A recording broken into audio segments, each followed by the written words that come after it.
Yo, what's poppin', guys? You got your boy Nandra here. Welcome to another video. So for this video, we're gonna be playing some Puppet Portal. Or sorry, not Puppet Portal. Actually, yeah, a Puppet Portal. So this is basically pure puppets. I'm not using any artifacts or anything like that. Um, this deck is a deck that like I kind of just like made on the fly. I've been like wanting to make it for a while now. I just decided to make it today just because I was bored. Also had dailies, so. In my initial list, I wasn't playing Ariette, but I decided to play Ariette on a random troll suggestion from our boy Chiyo. It hasn't actually come up yet, but one day. So let me show you guys a condensed view of the deck. Now, the deck obviously isn't perfect. It has a lot of issues, like for example, you have no actual answer to Baja. You also have issues when you don't draw cards. And yeah, and also like the Ariette only works with like 2 units in the deck. It honestly only works with the Mass Puppet, maybe sometimes Earthshock Ogre, and maybe sometimes Noah. But despite all that, I was just having fun with this just because like it's a pretty fun, really cheap deck for anyone to make eventually in this shiny unit, like mess around or whatever. They're just like, you know, waiting for like metagame to change. Anyhow, so I'm gonna be showing some games. Now, granted, like I said, like they're concept games, but like it's yeah, I don't know. All right, so we're showing guys 4 games. 2 of them are versus Runecraft, and then the other 2 are Portercraft and then Forestcraft, respectively. No, they're not like the best examples of like why to play the deck. Because again, like I said, like the deck is like very rough looking. Because again, you have a lot of issues.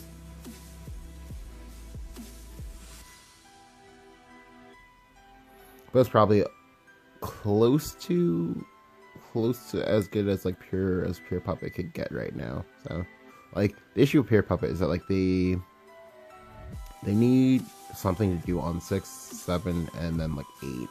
Like, well, I mean that's mainly Portercraft as a whole, but Puppetcraft suffers more from this than the other ones. So versus Daria, as you can see, my hand is decent. It's not great. Strings is really good when you versus people who play creatures. Daria only plays creatures when they're going to kill you. So I'll play up the Hamlet here. I play up the Hamlet this turn in order to copy the Happy Pig. Like, because in my mind, I'm thinking, okay, well, if I can heal for 6, this should be fine. Until he plays out the Poison Mammoth. The Poison Mammoth now means that, oh, well, I can get bodied. Like, he's going to make a board at some point, and I'm going to lose to that board. So I'll go ahead and play out the Angel Thwart here again. It's not gonna play creatures for me to like ping this or do anything fancy like that, so I might just like play it out like this. So here he goes double missile. That's fine. It hurts, but it's fine.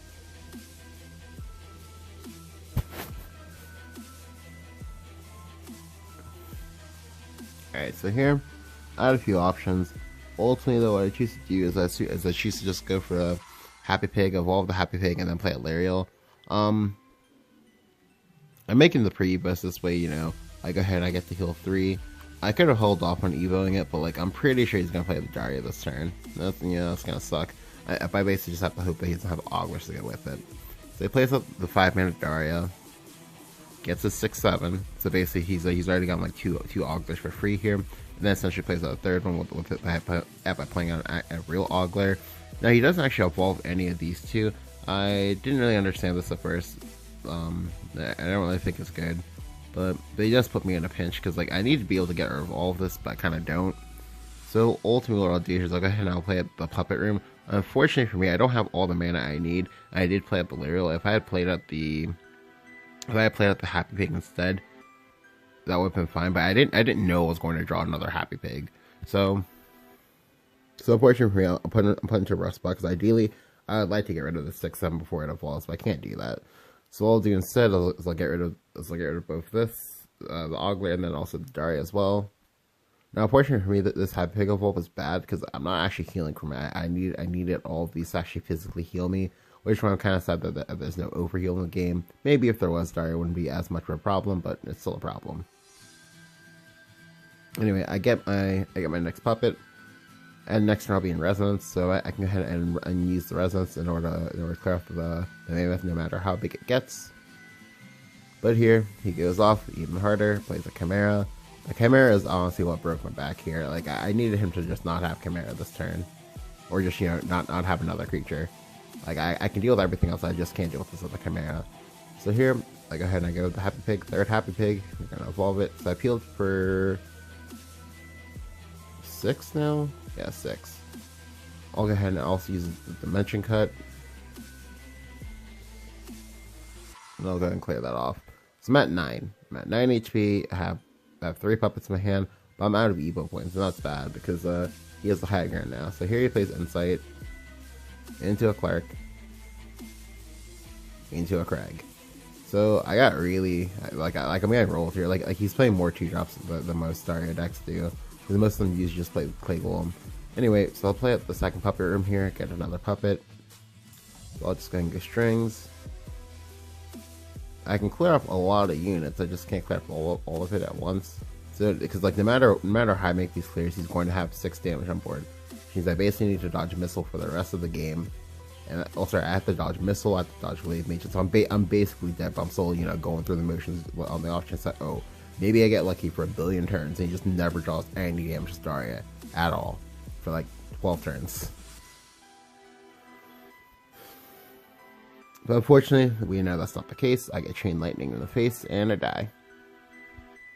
So the big thing about this game is that, well, I don't know, like, Happy Pig evolves are good, but like when Dario plays out a bunch of stats and that keeps playing out stats the remainder of the game, you can't really do anything. Next game is going to be for Sportscraft. So this game was a bit of a weird game. So thankfully, when I first when I was first you know testing out this deck, I was playing with my boy Cookie in a private match. Although he did concede partially because like this deck is somewhat favored versus Forest. It's weird. Like you have a lot of ways to just like ignore Brambles, and Brambles is kind of like Force. It's kind of like the meal ticket from most like Forest decks. So that's pretty awkward for them. I'll keep Mass Puppet and I'll keep Happy Pig. Mass Puppet is kind of like the like early mid-game wall breaker that I kind of want in order to like kind of like simplify the game state and where like make it so I can like play other things. Oh, oops, my bad. I'm playing the same game. My bad. Here we go, right game.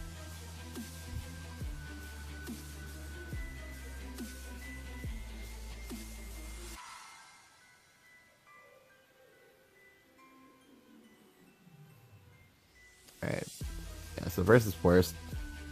Substitution's good, Puppeteer Strings is good, Mass Puppet is pretty good. Like you just have a lot of things you can do, as well as the ambient pings I have here. Like I just have the pings in order to like make that puppet like slightly better. So I pick up a 2, 3, 5 curve. The Hamlet is nice because if I pick up a 2-drop with the Hamlet, I can just go ahead and copy the 2-drop. I do find my Noah again. For me personally, like when for my like initial testing with Noah, like most times what happens is that like so the Noah almost never gets played. I don't know. Like I have to have it in the deck, but it just never gets played. Because usually I either win or lose before that happens. So he makes a curious trade with the Water Fairy. I didn't really understand this because then he traded to play Leaf Man. I would have gone Face honestly. Cause you know I'm not. Well, okay. So he made the trade to protect the Leaf Man, but that's I don't know. It's not really a good play. I don't really like it that much. Anyway, I'll go ahead and substitute the Leaf Man away. I could have gone Angel of the Word, but if I go Angel of the Word, I have to go ahead and ping Face. Here he passes on 3, so I do the same. Like the onus is on him to play creatures because like he's the aggro deck. I'm not. Like I can just play like the control deck if I need to. He passes again.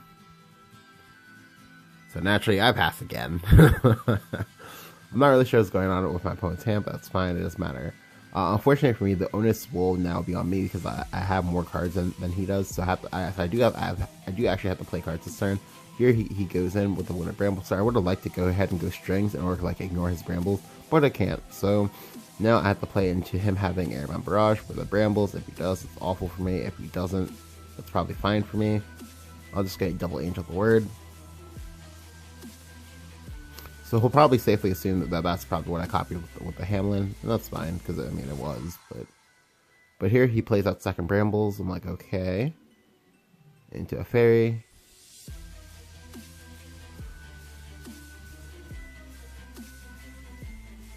You then evolves the Fairy to get a clean trade here. You know, it just has a 3/3 in play. And then Elf Songs after the fact too. I know he has a 4/4 and a 2/4. This 4/4 hits like it's like a 6/4. That's kind of scary.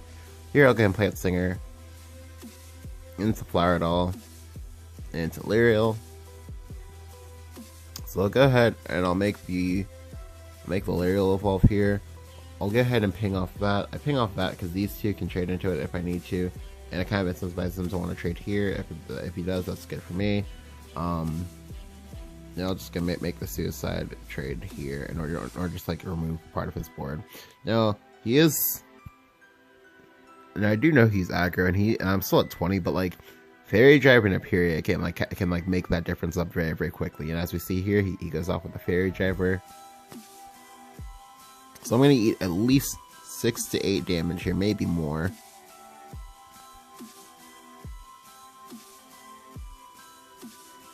Here he gets space. He then evolves. I'm now at 12. Yeah, like I was at 20. Now I'm at 12 in one turn, and this is like turn 7. It's kind of scary. He also still has cards in hand, but here I get to go Strings. The Strings is nice. It lets me set up for Noah. I'll go ahead and evolve the Happy Pick too. The Happy Pick kind of like undo some of the work he did. Undo some of the work he did previously. That's kind of good for me. I have a few different ways I can make these trades. The best way though I think is to make the trade with the Lyrial here, so this way I can still like outnumber him on the board. That's his second Bramble, so he's gonna be out of Brambles to do anything with.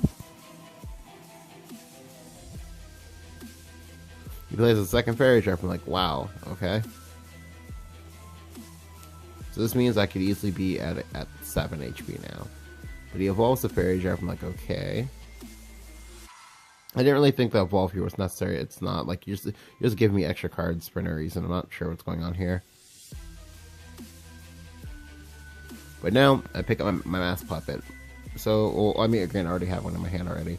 But I had a few different options I could have gone for here. I could have gone for Noah. So you play up the Noah, right? You play up the Noah. You have 4 puppets in your hand, so you have 8 damage. With Noah, that's 3 more. Then with Flower Doll, that's 12. That does set up lethal. However, this is a Fairy Driver. I have to respect this Fairy Driver, because that's also a lot of damage. Because he can actually kill me if he can I lied. He can't actually kill me with the Fairy Driver itself, but he can kill me if I forgot how many fairies he put into his hand. Like, so he played Water Fairy. That's 1. 2 Brambles. That's 2. Sorry, that's 4. So that's 5.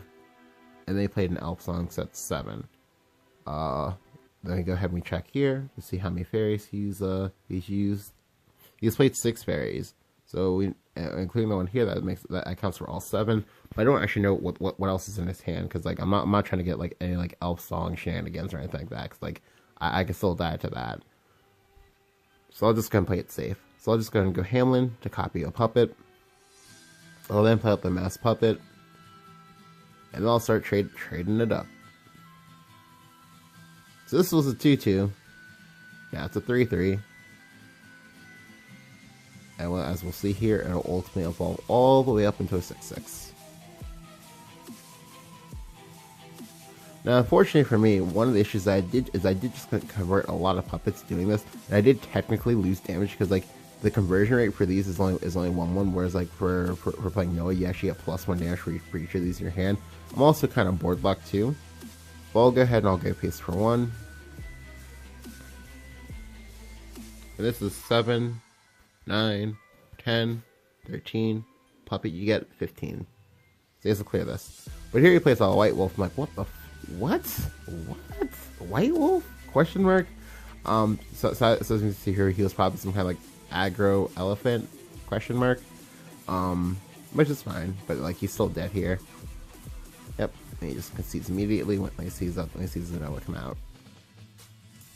Big thing about this game, me and my partner, like we literally passed like 4 or 5 turns combined, and it like the passing was better for me than it was for him, as we saw there. Like at a certain point in time, you have to realize that okay, well these 4 sets are literally playing nothing but fairies. Fairies don't scale that well. The only times that fairies scale well is if you have Leaf Man, if you have Elf Song, if you have Fairy Driver. If you don't have any of those, they're not gonna scale that well. And I guess if you have Brambles. then like they're not gonna scale that well. But like I could kind of just not play creatures, and when the times I did, like the creatures just kind of naturally killed his creatures, so I was kind of like in a pretty favorite spot overall. Right, next game is gonna be a game for Portalcraft.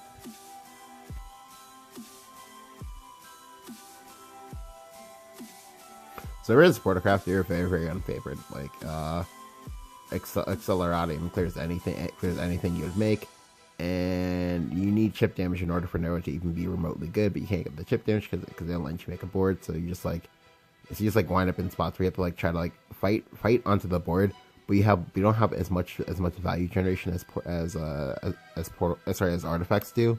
So you just like end up in a weird awkward spot where you're just like defeated on both fronts before you even like doing anything.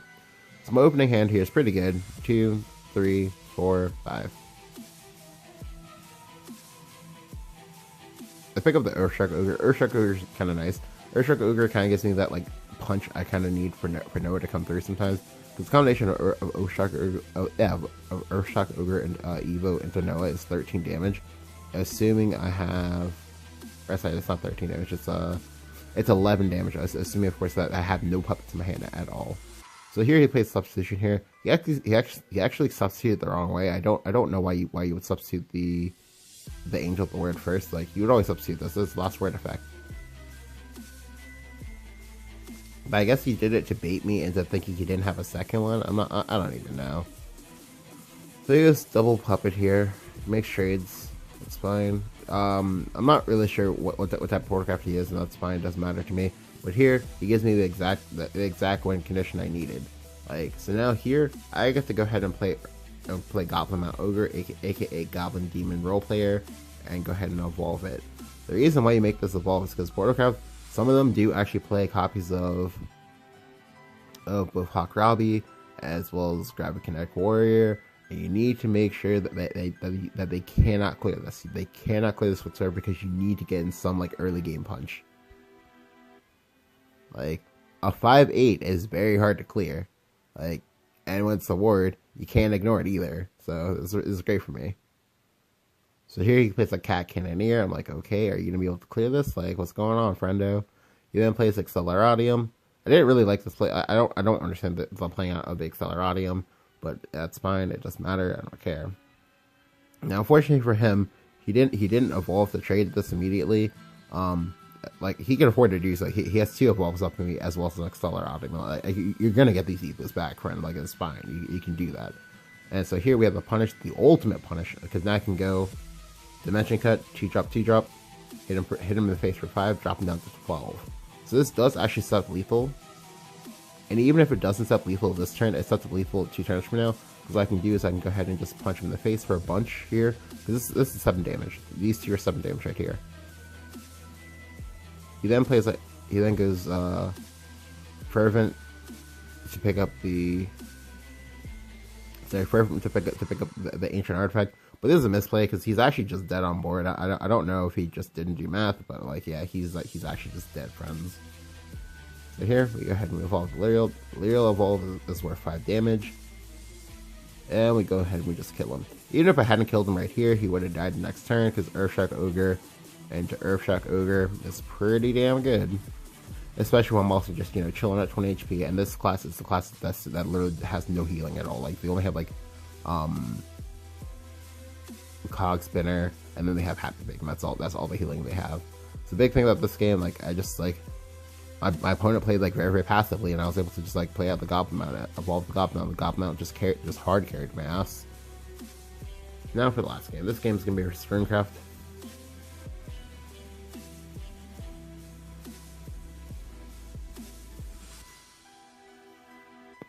So again, versus Runecraft, 9 times out of 10 you should just assume that you're versus Daria. Sometimes you're versus Durgan, and sometimes you're versus Neutral, but most times it's Daria. So I'm going first. That's kind of fine for me because it gives me freedom to play Papa Runa if I need to on my turn 4 or my turn 3. It depends what happens. I'll go ahead and full keep the entire hand, I believe. Yep. Because it's a good hand. Like it gives me some removal. It gives me the Papa Rune. The Papa Rune is kind of nice because you want to get the puppet generation as early as possible to kind of feed into your mass puppet. So here I'll go and play Delirial. So this is my turn 2, turn 3, turn 4, turn 5. You want to play this on the turn before he evos. So this way he doesn't get any good evo targets. Like, yes, it does put the onus on you to evo first, but that's fine. Here I'll go ahead and go Angel of the Word. I'll just aim the Angel of the Word face. He wants to trade here. Thankfully for me, he is Dirt, and that's fine. So here he plays the Earth Essence, and then he plays the Magic Illusionist. This is the best case situation for me, because generally, versus Portalcraft, Magic Illusionist is never a safe card to play, but it's more so never a safe card to play, because, like, in this case, I have the Puppet Room, I also have Dimension Cut, I also have substitutions, so, like, you needed to play this when you had, like, multiple sigils in play, for it to be safe, but thankfully for me, I'm able to clear it off this turn. You might be wondering, but Nandra, why would you go ahead and not go face here? Because I want to clear it off this turn. That's why. Additionally, by clearing it off this turn, I also make his Halo Golem play that he wants to make next turn less good. Because now it won't be able to burn me in the face, and that'll be great. I get another puppet at end of turn, and I'm setting up for this Goblin Mount Demon next turn. So here he actually goes Halo Golem, he just plays it naked. This is actually really good for me because now he's basically healed me for 3. I'll go ahead and Dimension Cut, and I'll go ahead and play out my Flower Doll to generate another puppet. So here he plays another Dwarf Alchemist. I'm like, okay, into an Earth Essence. So I'm like, is he gonna play Illusions again? And I'm like, oh my god, he played Illusions again. This is amazing. So I should go ahead and evolve here to dig for cards. I would have evolved first if you knew you were gonna evolve. So this way, you don't actually give me any additional information. So now I top deck my Mass Pup. The Mass Pup is insane because now I get to go ahead and make a 6/6. This will use up all of the cards I have in my hand, and he can in fact beat over this with Master Mage or just by going Wizardess plus or just by going Wizardess plus Mutagenic Bolt. However, if he does that, I'm only in danger if he makes a pre-evolve on the Wizardess, which not a lot of people do, so that would have been great for me. I'm not gonna make the pre-evolve here because I want to play around Mutagenic Bolt as much as possible. He plays a Halo Golem again. This one is naked and does no damage. I'm like, oh my god, he's okay, alright. So now I've got to heal for 6. Which means his job is much harder to do now. Because it's very, very difficult for him to actually, like, kill me without these Halo Golem pings. So here, I get some good fortune. I get another good top deck. I top deck the Hamlin, so I can go ahead and copy the puppet, and then clear this for free. This is nice because, like, he hasn't found a Master Mage yet, and this forces him to commit and to give me his last evolve, to which I can then evolve over him if I need to, and I still get to hold on to my evolves. So I am running out of cards here, and this is dangerous because, like, he has Wizardess as draw. I only have Pure Singers. I think I'm only playing 2 of them. So here he does actually play the Wizardess into Chain Lightning, and here I'm just like, oh my god, he did not do this. Holy crap. But here he evolves. This evolve isn't good. Okay, so both the evolve and that play, neither one of those were good. I didn't think he needed to do it that way because now I know that okay, well, you only have I know for a fact that okay, unless you're playing 3 Chain Lightnings, I'm going to remove all of your Chain Lightnings here. I'm at 20. Like, I'm at 20. This Wizardess didn't draw you any cards really. I think it only drew him like 1 card. And this is gonna. He's also out of Evos. Like, he's out of Evos despite him being the turn 2nd player. So here I'm able to top deck again the Earthshock Ogre. The Earthshock Ogre top deck is insane because now I get to go ahead and just clear this off for free. I could have gone Goblin Mount Demon instead, but I want to do it this way because this way I have a 6/6 going. Yes, it plays hard into Mutable, but that's fine because like, if he mutables here, it's only dangerous if he has odds to go with it. But judging by his reluctance with what he did, he doesn't do that, and I'm able to banish 2 spells. But unfortunately for me, he is able to top like a Grand Summoning, and that's fine. But here, this turn, I got kind of lucky. I'll go ahead and go Singer, draw a card. I pick up the Dimension Cut. I'm not going to use the Dimension Cut this turn because I know next turn I'll be in Resonance. What I will, however, do is I will go ahead and bump here. The bump here is a free trade. It gives me a free +1. I'll just go ahead and pass. There's no point in using the Dimension Cut here because next turn will be worth 4. 2. He's also used 2 Chain Lightning, so this is fine because like this is only 5 damage. I don't have to care about 5 damage because I already gained effectively 6 HP from all of well, sorry, effectively 12 HP from all of his other like nonsense he did earlier. He plays the Mutabolt here, and that's fine. I take 7, but he's out of cards. He's out of cards just like me. However, I have a billion good top decks. Granted, he also has some pretty good top decks, but I'm able to keep top decking and top deck the Puppet Room. So now what I'll go ahead and do is I'll go ahead and trade off my rats, play at the Puppet Room, play at my Goblin Mount Demon, or sorry, Goblin Mount Ogre.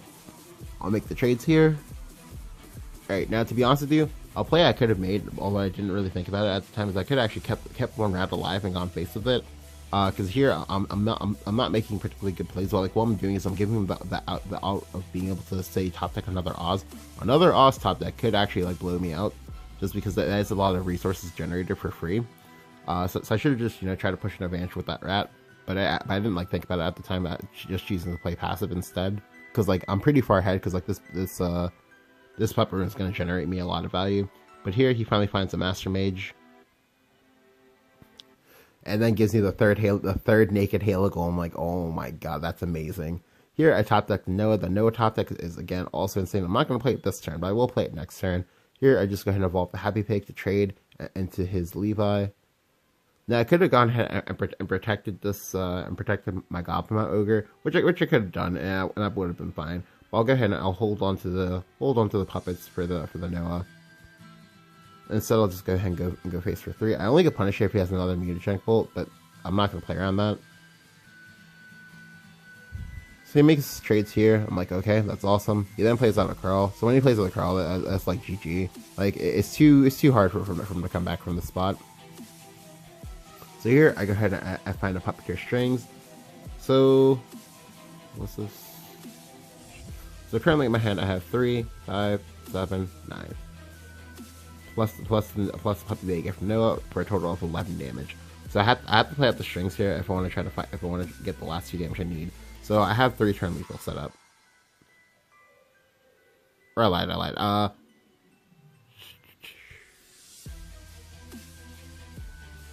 Yeah, 3 turn lethal set up because like I was also board space locked, so I couldn't even do this and try to go for a top deck. I top deck the Happy Pig, and here I'll just go and play Noah. I'll just go and go face. So this does set up lethal by doing it this way. I'll make the trade here just to be super safe. I won't, however, play out the Elise Puppets because I can still die to the Oz and Mutagenic Bolt. So yeah, I'll just gonna play around that. He plays the Silent Lab here, and then this turn I'm able to kill him. Of course, we'll go ahead and play out all these animated puppets just from the sea. Feels amazing, man. Yeah, and here we go ahead and we hit him for 11, and then he's just dead. The big thing about this game is that like my opponent, I don't know why, but like he just kept giving me his Magic Illusionist for free. I didn't have to use a single substitution this game. Granted, I didn't find a single substitution this game, but that was pretty big. The other thing is that like he just gave me all of his burn for no reason. At like really awkward points of the game where he knew that this game was going to go into extra innings. Like that's not how you use burn, friends. Like you need to use burn in a more like aggressive manner, but he just wasn't able to do it. Like he just didn't find the sigils, and when he did find the sigils, he committed them to his Magic Illusionist, which got removed for free. Yeah, this deck is pretty fun to play. I don't recommend playing on ladder because again you have severe issues versus dragon, but yeah, it's pretty fun to play. If you enjoyed the video, again, leave a like, go ahead and subscribe, and if you haven't, let me know what you think about puppets down in the comments below. Do you like them? Do you hate them? If you do like them, go ahead and also let me know what you would like to see as like a puppet legendary for like the next set, which we're gonna be like going into reveal season in a few weeks. Thank you guys for watching.